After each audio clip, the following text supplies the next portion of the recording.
Thank you. What is this? This is not a cup of tea. Spritzetto. Spritzetto. It's like an Aperol spritz in a can. It's with New Zealand wine sparkling water. Where did you get this from? Liquor store, Oh. some nostalgia. It does taste like an Aperol. Oh. It's good. Cheers. Well, Yeah. good. There's no Italian waterfront, but yeah. It's a Auckland lounge. I think if I don't think about it as being in a can, it's actually tastes better than... With a glass of beer. So, busy start of the year. It was a full 2025. Super full on. Last time I was here, I had little Paddy in my belly. Now he's 3 months old. And sleeping soundly. Wow. We've been talking for a long time about we should give a bit of the background of how the AI Corner started, considering I think 3,500, 4,000 of the subscribers only joined in the last 4 months of the year. We tripled or quadrupled between July and December. That's huge. And we did quite a bit of AI on the couch in the middle of the year, I think it was, before Peter was born. Midwinter. There was good feedback. People enjoyed the conversation and getting to know how we think. So Yep.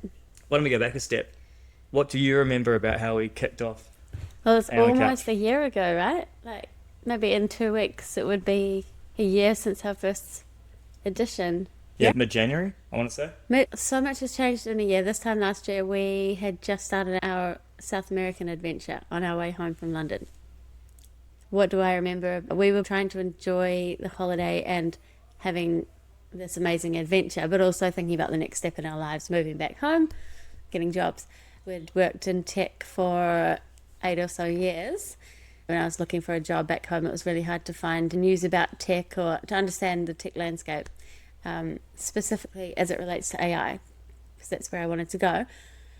And you had this idea to create a newsletter for a long time, didn't you? Yeah, it's spent a lot of time tinkering outside of work for years, trying to build internet businesses pretty unsuccessfully.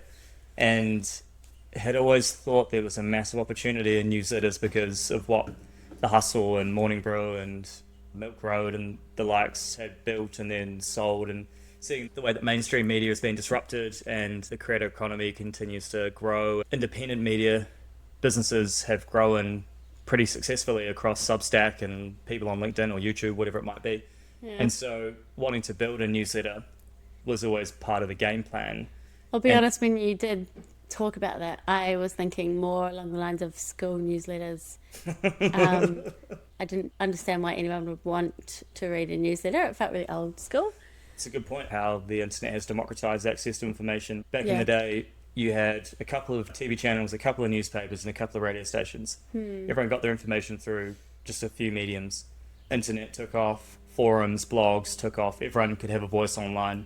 And then social media took off, everyone could now have a voice online. The barrier to entry for creating content and building a brand has never been easier, and it's just gotten easier ever since. And as different businesses and tech has proliferated across industries, the value of building an audience has meant that if you can control attention, you can get access to inboxes or first-party data, you can have people commanding, wanting to hear from you, you can monetize that audience. And that's never really been the game plan necessarily. That's been a byproduct of building the newsletter. The intent behind building the newsletter was around a framework that Greg Isenberg talks about he calls it the ACP framework. Greg Isenberg is based in the States, is at the cutting edge of building media companies, leveraging the internet to make money, to build online businesses, to create distribution through online means. And of course, as AI has proliferated, he's looking at more and more. He talks about vibe coding and how can you use the internet to your advantage by finding the signal and the noise to create businesses. Right. He's got this framework called ACP, which is audience, community, product. Most people build a product and try to sell it. Building a product is the easiest part. Some people will dispute that, of course. Yeah.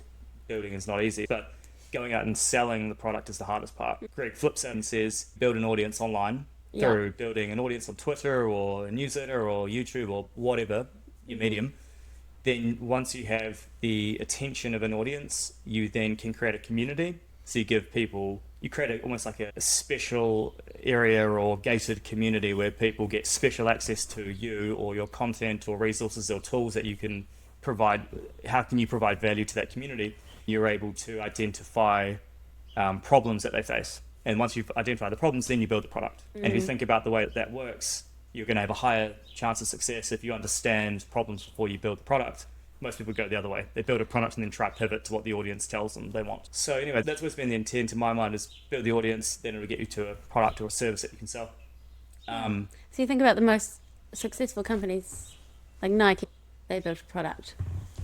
This is not the only framework. It's Flipping it on its head. It's a model that has only become available in the digital age at scale, I would say, which gives people a better chance of success. The challenge is that it takes a long time to build an audience, to then build your community, to find the problems to build the product. So that timeline is potentially a lot longer. You can obviously build a product and go try sell it, and that's what most people will do, and a lot of people will have success doing that, and then a lot of people fail. That's why a high percentage of startups fail. They don't have product market fit. Greg Isenberg, audience community product. Building the newsletter was a way of finding our feet in the market. I was doing some consulting for friends and family on AI when we were traveling through South America, and thought, if I'm going to build this agency, we need to build a brand. Why were you already there with AI? What had you been doing before that? You already had a special interest, didn't you? Yeah, I think I've always been interested in AI and technology, and then I had read plenty about AI in my early 20s. It was complicated to get into it. But when GPT blew up in 2022, that made everything easier. The technology was democratized, tools were available to anyone. More and more, I was trying to figure out ways to start businesses using it. You might remember when we were in Melbourne, I started a prompt marketplace. Yes, it was really early on. I was writing prompts and selling them, like how to use ChatGPT. Here's a prompt to create customer personas or content. I created a couple of hundred prompts and made a little bit of money, but nothing to write home about. And more and more was just fascinated with where everything was going, and thought prompt engineering was going to be the be-all, end-all for a skill. And then when I went to Passion Fruit in the UK, AI was built into the platform, which was great. So we were automatically working with people who saw where it was going and the opportunity. But even then, we were using Notebook LM heavily within the business a couple of years ago. Everyone had their own ChatGPT license. Raf and I were using Claude heavily. There were all sorts of tools coming up, but it was always just a way, there was always just a special interest of wanting to learn more, take advantage of the technology. Coming home, didn't see anybody in New Zealand who was, there were lots of people who were voices for AI in New Zealand and who do a really good job of that. But talking about stories in New Zealand of what was happening was missing, in terms of who were the thought leaders, who were the cutting edge of innovation, who were sharing stories about companies and what they were delivering when it comes to AI, who were the startups, who were the founders, all that stuff. A lot of people were looking at the US or global news and sharing that with New Zealand audiences, which is needed, but localizing that to the New Zealand market and creating a platform for people to have to share their stories basically with the community. I think for me as well, I was working at the last couple of companies I worked at overseas were using AI a lot, and both in their products but also internally, and I was quite fascinated by that. And just similar to what you said, I wanted to find out what similar companies were doing in New Zealand, and that was the gap for me. There was nowhere to read that information, or no one online talking about it. These companies look like they probably use good technology. As I say, there are a couple of reasons. One is start a business, one to scratch the itch of the newsletter. Both were trying to find either founders or jobs to work with coming home. All three of those presented an opportunity. There's a few newsletters in New Zealand, like a localized morning brew, and that was the angle we wanted, like morning brew for AI in New Zealand. We dedicated an hour a day on the holiday to either finding a job or building something. We came up with AI news in New Zealand for New Zealanders. Yes. Then we came home, both got jobs, and the AI narrative was really still taking off. I remember Christmas in New Zealand, 2024, beginning of 2025. Most people were still skeptical about AI. Even May, June 2025, most were skeptical. Very different to the conversations in New York and London for work, where AI was the hottest topic for at least 9 months, if not the entire of 2024. And so to come Yeah. home and just to see it not being discussed in a positive light, for one, was really quite shocking, considering the potential. There are a few people driving it forward. The AI forum does really well, and a few leading voices in Yeah. the ecosystem who people will be well familiar with now. They're all doing a great job, but trying to create more of a community focused, cohesive environment where people could share more, and we would just be that elevation platform. And I remember that took a long time. Like we would, on holiday for the 2.5 months we were in South America, we would stop in at a cafe, try find Wi-Fi. We'd buy a cup of coffee or a cup of tea every 2 hours so they get off our back so we could keep using the Wi-Fi. That would take 8 hours sometimes on a Sunday. We didn't have automation set up, doing it manually. That was quite frustrating. That was driven by you. You knew this would turn into something, and I was skeptical. Well, you don't know, but you have confidence and belief. If Yeah. you see where the tide is going, spend 5 minutes on Twitter compared to Instagram, Facebook, and LinkedIn. They're all months behind Twitter. If you spend 5 minutes on Twitter, you can see where things are coming from, where they're going quickly.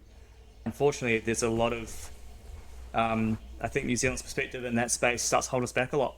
We look at a lot of big tech coming out of the US, and we're either frustrated by people like Elon Musk, or we get despondent by what Facebook does, or we're wedded to Facebook, but we don't spend any time on Twitter. And I'm not saying everything on those platforms is great, but you've got to open your mind to what's happening overseas, because it's years ahead of New Zealand. We need people who have been exposed to it or spend that extra time outside of hours living and breathing the stuff to translate it for the rest of the economy, to understand this is what's coming. It's not up to New Zealand to decide whether it's right or wrong, or whether it's going to happen or not it's going to happen. The decision gets made for us unless we embrace these technologies. Yeah. I think that's been the biggest eye-opener for me, is that sometimes lack of willingness to listen and explore and Embrace. be happening overseas faster than anything in the mainstream media in New Zealand. Yeah, so what do? We pumped out a newsletter on a weekly basis. I remember we created the newsletter, and we would put out the newsletter on a Monday, say, hey, we've published this newsletter. Tuesday we'd go, hey, here are all the events in New Zealand for the week. Wednesday we'd say, hey, here are all the open jobs at the moment. And I remember back then, the number of events on a weekly basis in New Zealand was anywhere from 6 to 15 Yeah. AI events. And then the number of AI jobs, we were sifting through jobs posted for the past 7 days on LinkedIn, Seek, and Trade Me with AI or machine learning as keywords. I think we would get 6 on a good week, not 60 or 70, I think it was like 20. Yeah. Yeah, this was hard because there were a lot of automated, there was companies were advertising 20 of the same role. I can't remember the names of them now. They're programmatic. Yeah, I know the ones you're talking Yeah, about. They yeah. had people who are basically reviewing content, and that's the human training element. I started to sift them out and really just focus on the New Zealand-based companies, or the companies that were quite obviously trying to get a foothold in New Zealand. That did go up significantly over the year, didn't it? And then you were doing a section on women and AI in New Zealand, or DEI and AI, or something like that. There was that. That's something I'd love to continue into 2026. But I remember the first 100 subscribers, we were combing through friends and family, and it was exciting. It was such a buzz when we'd get 1 or 2 each week. Then exponentially.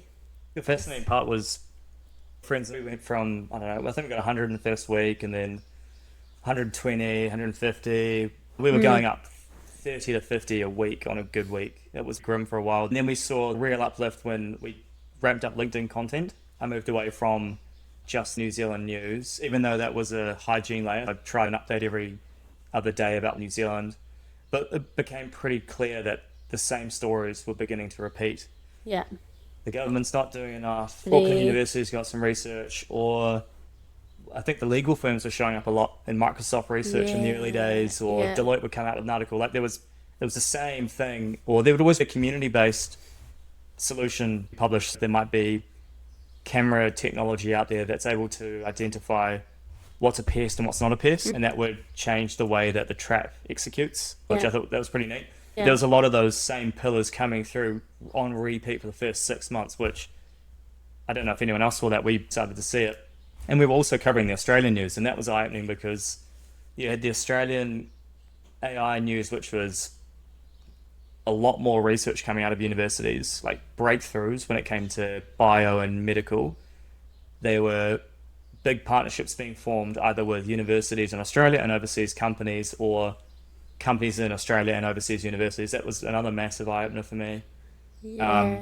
And then we had more noise from the Australian government, and Funding. for every cap raise that was made in New Zealand on a monthly basis for a startup in AI, there might be 5 to 7 in Australia. So that was interesting to compare the two markets and where they were trending scale, and dollars are bigger over there. We saw real growth when we pivoted from just news to what's happening with big tech and global AI, and localizing that. Hey, here are some workflows, here are some demos, here's some examples, here's some, even translating like, this is what's happening overseas, perspectives about AI, yet New Zealand is still fearful or mistrusting, starting to fall behind or showing up in the numbers. You compare that to the data, which overseas is different. When did you decide to do your first podcast? I can't quite remember. That was on May, June. I was getting bored of written content because it felt one trick. So I started to do some videos on LinkedIn, but didn't quite have the confidence for that yet, or the capability to edit them in a decent way. Had some friends who were colleagues and ex-colleagues who were pretty into AI. They'd quit their jobs to chase this or rebuilt their careers moving our companies. Picked up the phone, very grateful. They said jump on, do an interview. I'd never run a podcast interview before. I'd done some panels in the past, but That's cool. You had, who was the first Dan answer? Fowley. Dan Fowley. Yes. Dan Fowley, Joe Sutherland might have been number 2. Matt Ensel, JD from AutoHive, JD Trusk, he was on there as well. Awesome. Yeah, I can't remember exactly who was the first 5, but those few were right up there. And I remember those days while trying to get into the kitchen, locked out of most of the house in that little. Go for a run or the gym for an hour. Things have changed, right? I was very robotic and scripted in my approach. Just that's my default when I get something's new. Yeah. But that was awesome, not only to meet more people in the ecosystem, to give them a voice, because there are some amazing people building, learning, innovating in the space who either don't have a platform because that's not their bag, they're not interested in having a huge brand online, which is that's fine, they'd rather build. Their story should be told because they're doing amazing things and should receive credibility, or what they are building should be recognized from other people. And then there are others who had their own business, and this was a great way for them to give us a hand with some of the reach and the brand credibility they have, and vice versa. We did 40 interviews in 6 months, really. We covered at least 80% of prominent people in AI in New Zealand, which is a lot of fun. Yeah. And they've been great in terms of reciprocating amplification of content and being supporters and all the rest of it. And so that's been a great way to build brand and credibility. I think we're going to do less of the interview process this year because just don't have the time with job, Patty, and trying to grow this. Yeah. I also think I did find near the end of the year the conversation starts to get a bit same. And also you knew that you were having a son, or a baby. Yeah, I think getting that diverse perspective is important as the space starts to mature. We're still in the very early stages, but the point of views start to coerce around the same types of topics. So I think we need to be more strategic on what topics we're talking about this year. The podcast gives you a lot of short form content. We could put that on LinkedIn and Instagram and TikTok Shorts and all the rest of it. We've got YouTube and Spotify channels, which is slow moving. They grow slower than LinkedIn and Instagram. I think we grew to a decent followership for very little effort on Instagram, and there's more we could be doing there. And then what else did we do? We had the podcast, newsletter kept going, LinkedIn really ramped up. Then we decided to jump into courses and training. That was in the last few months. We did a bunch of private stuff, which went really well. Went public with the course, which was, again, an epic experience. Had a great cohort, plenty of learnings for me, plenty of learnings for the group. Yeah. And what I've more and more come to realize through the work I'm doing at Alexa, through my day job and at the AI Corner, is the different speeds that people are at. The Dunning-Kruger effect is prevalent in AI, where someone masters ChatGPT, the free version, and they believe they've nailed AI or Copilot. Then you go, you're on Copilot Chat, you're not even using 365, or you haven't even got into Foundry yet within the Azure environment with the Microsoft, or you're still on GPT, haven't even got to Claude, if you're still in Claude, but haven't actually got to Claude Code yet.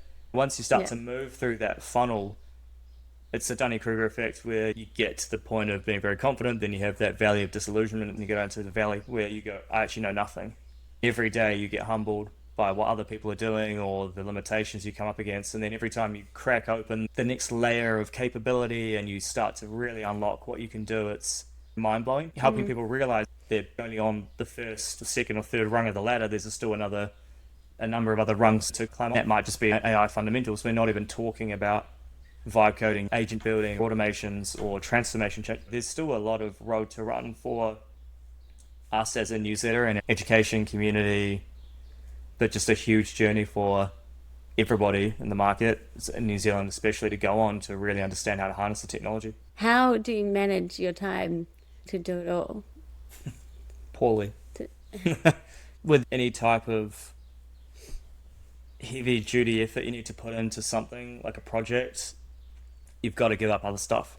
So if you think about the 4 burners of your life: work, family, social, and health. If those are the 4 main burners in life, family you always struggle, you can't turn that off. That has to always be on at least a medium. I think if you're going below a medium and you've got either a partner or a family, kids, I think you're doing your family a disservice there. So you've got to keep that one on medium to high at a minimum. Work pays the bills. So social naturally is probably the first thing that comes off if that's something that's not as important to you when you're focusing on something important to your career, or your health has come down for sure. Definitely not running, exercising much. Things have come off the priority list, which is fine. I haven't played golf for a year. But at the same time, you've got to find the time, and having Paddy is reinforced that. Putting together our 2026 plan, I came away with 4 priorities, and that's the least amount of priorities I've ever come up with for a year. Usually it's double figures at least. So that in itself is illustrative of where the prioritization has to happen. You've got to set up systems. I still write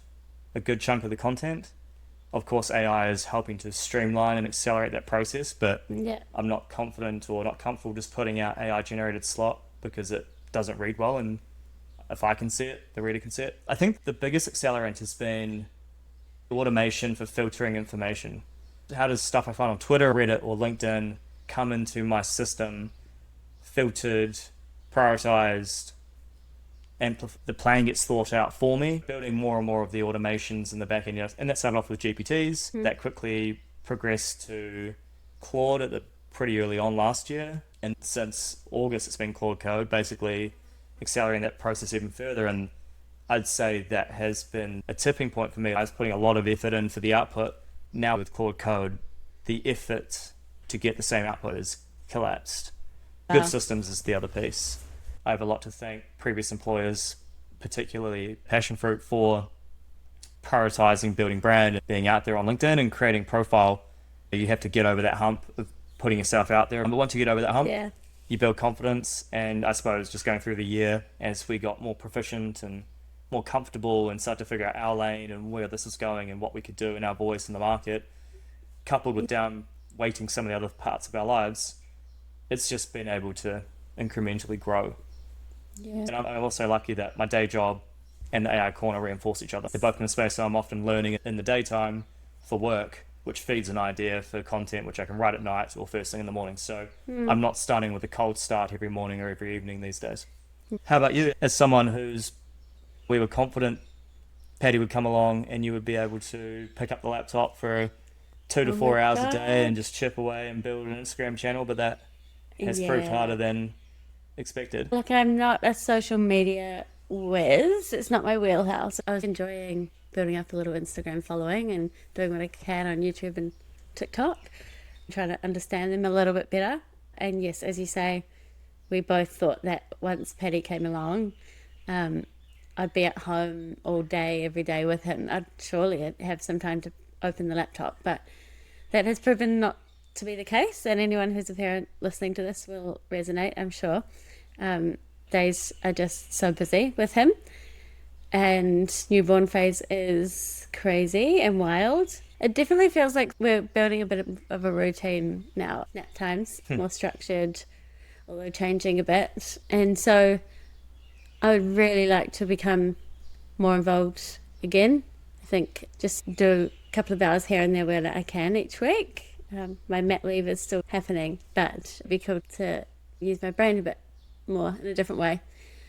Yes, we're going to start building up the Instagram and the YouTube and the TikTok content again, not just with the podcast snippets, but with other videos as well. AI on the couch, we want to do a lot more of these videos as well. The most excited feedback has been about AI on the couch. That's so cool. We recorded many more, but didn't put them out. I think it's a solid balance between someone who enjoys thinking about this, it keeps me intellectually honest to communicate it to you, and then to have someone like yourself who is very keenly interested, may not have the time or the expertise to focus on developing, learning, keeping up to date, all the rest of it, but then creating that space for you to educate the listener by virtue of your questions, helping to pull me back to say, Mike, that makes no sense. As a format, it'll resonate with a large portion of the New Zealand community, really. Yeah, that are trying to make sense of all of this. I'd say I represent the average layperson in New Zealand in business who gets it and is eager to understand, but doesn't have the capacity to deep dive. I want to bring use cases from my life and ask dumb questions so that other people don't need to, so they can just watch and learn.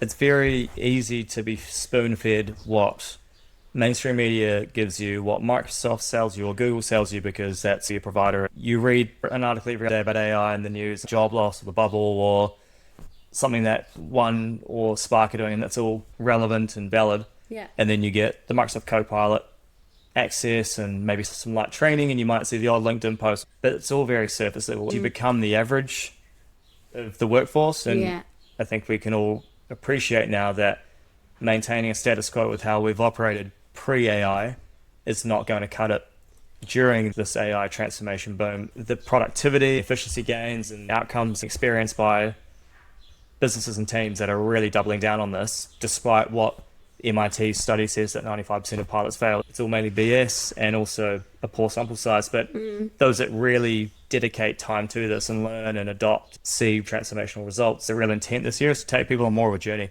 to move from just being a news source for New Zealand to translating what's happening overseas, showing people more application, business specific, of course, but then there's obviously our own personal interests that we'll double down on, of course, as well.